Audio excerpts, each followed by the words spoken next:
Hi everyone, Elliot Jacobson here, and today I want to tell you about a way you can beat Baccarat. And this is a 100% legitimate method. Now, it isn't about playing against the player, banker, or tie bet.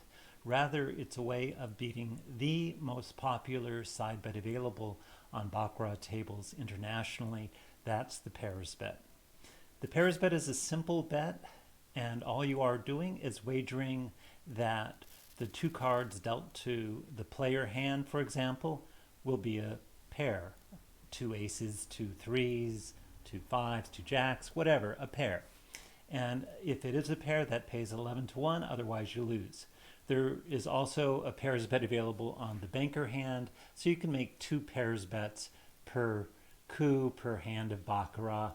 And yeah, that's as simple as it gets. So you can beat this bet, and there are ways of doing it that are legitimate, and there are ways of doing it that are cheating or nefarious.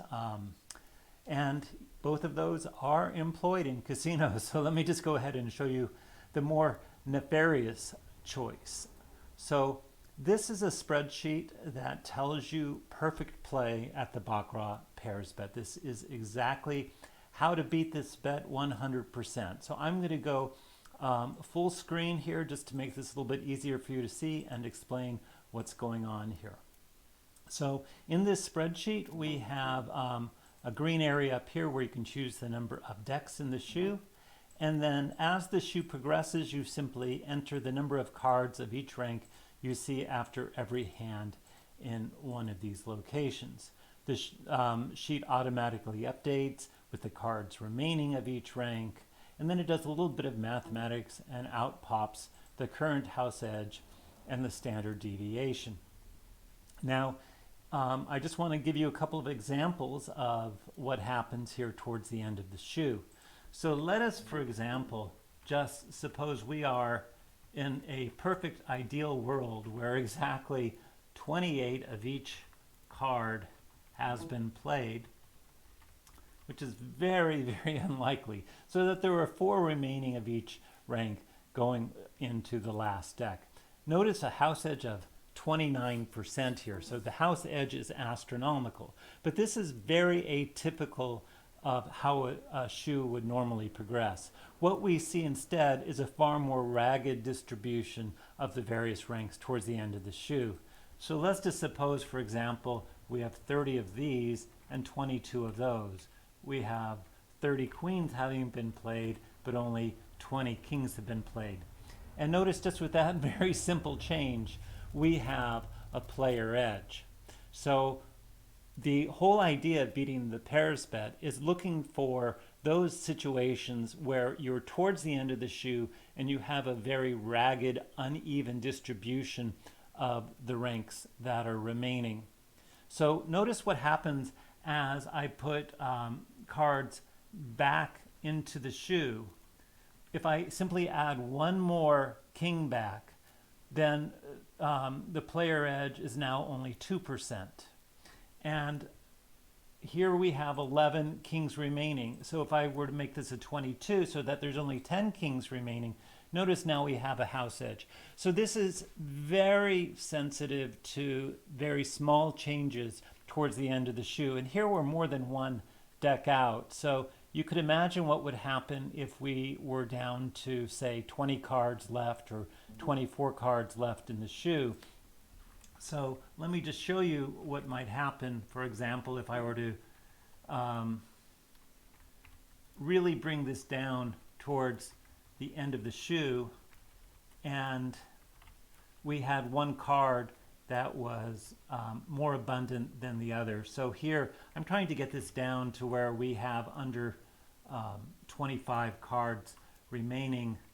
So here we have 24 cards. Notice I have a 30% edge over the house in this situation. Now, why would I have such a huge edge? Well, the point is, look at how many 5s I have and how many 6s I have. So a pair of 5s or a pair of 6s becomes very, very likely. And you see these astronomical edges happen in the pairs bet. And that's why this thing can be beaten. All right, so you're going to want to play with this spreadsheet on your own. Let me just give you some of the subtext here, some instructions on how to use it, and it comes with a standard U license, which is to say that I am releasing this into the public domain. So this is an as-is product, and use it at your own risk. So in my opinion, this particular spreadsheet is great for surveillance to use if they suspect a player might be using some sort of method of card counting, or might have a device on their person where they're doing some sort of computations. This would allow surveillance to double check whether a player is only making pairs bets with the edge. And if you happen to be playing at an online casino that offers the pairs bet, well, I hope all online casinos are aware that this wager can be beaten. So let me just then go and show you a little bit about an article I've written that explains how this thing works. So this is an article that is over at 888casino.com in my blog, AP Heat, that's there. And it's called Beating the Lucky Pairs Baccarat Side Bet. I will put a link to this down in the comments so that you can go directly to it. And in this article, I actually talk about the mathematics behind beating this bet. But what I want to show you is a simulation that I conducted here. Here's a simulation of using this perfect play spreadsheet against the pairs bet. And what we see is that on average per shoe, if I put the cut card at 14 cards, we're getting about 1.73 on average hands per shoe where I can make a wager. But the remarkable thing here is that the average edge I'm getting over the house when I use this calculator is about 10.8%, which is a huge edge. We're winning 0.375 units per shoe. However, the pairs bet internationally has very large table maximums. I've seen table maximums of $5,000 or more at some Asian casinos. So when we start talking about winning 0.37 units on a $1,000 bet, that's $375 per shoe that we're winning. So this can really add up quickly given the sheer magnitude of the size of the wagers you're allowed to make. Now, in this article here, I also give a card counting system. So let me just go full screen here to give you a little more detail on this. So I call this system targets and weights, and this is my own idea. I'm not saying there isn't a better idea out there, but it involves memorizing two tables of data, and this is the first table that one would have to commit to memory, and here is the second table that one has to commit to memory. So if you can figure out a way to memorize these two tables, then you can actually get the mechanics down to beat this just by using a card counting system in a casino. I think if I were to judge, this is about the same amount of work as becoming a proficient blackjack card counter, but it is a lot more profitable and a lot more discreet. And I've also done a simulation here so that you can see roughly, in this case, we're making, because we're using a card counting system, it's slightly less accurate. We're making 1.4 bets per shoe with an average 11.6% edge over the house and making about 0.329 units per shoe. Again, with the $1,000 wager, that's $329 per shoe.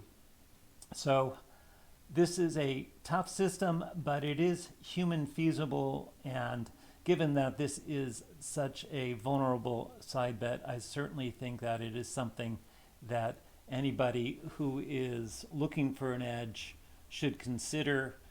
And from the casino side, I think it is very worthwhile, considering that somebody who is making pairs bets only late in the shoe, the last deck or later in a shoe, may very well be using some sort of methodology, whether it is a calculator on their smartphone or someone outside the casino, they're texting and is doing the calculations on a spreadsheet very much like this one, or they're using some sort of card counting method. People who are making this wager late in the shoe are definitely worthy of consideration. Okay, you can download this spreadsheet at my website, advancedadvantageplay.com. You can read this article. I will link to it down below and also from my website. And one more thing, why don't you just go ahead and subscribe to this channel, Advanced Advantage Play. I very much appreciate that. All right, everyone, this is Elliot Jacobson. See you later.